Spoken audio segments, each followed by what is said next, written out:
Okay, this really is one weird trick to find information about yourself online. Hi, I'm Liz from Liz Gets Loaded, the money kind of loaded. Let's see if I can retire in 5 years, shall we?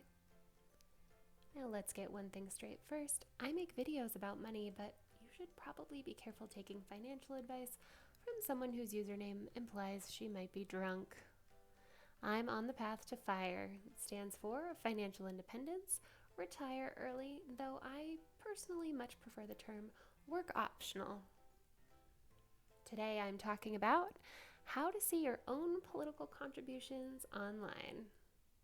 Start by going to fec.gov. That's the Federal Election Commission's website.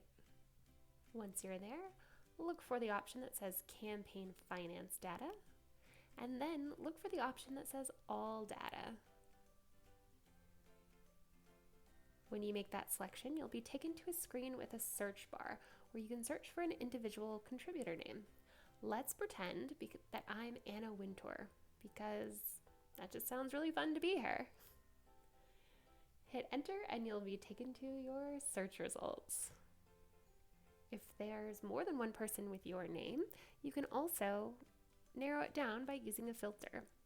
You can search by city, state, zip code, occupation, employer, or you can search by dollar amount of the contribution.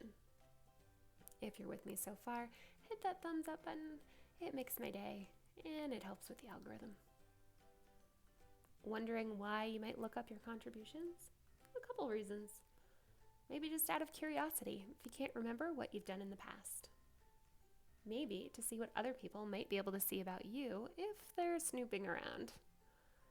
Or maybe to check to make sure that you don't exceed any of the limits. There are caps on how much you can contribute to specific campaigns. Did you look yourself up? Make sure to like, subscribe, or leave a comment. Tell me what you found. A nice comment. You can also find me on Instagram or Twitter at Liz Gets Loaded. Thanks, team, and I'll see you next week.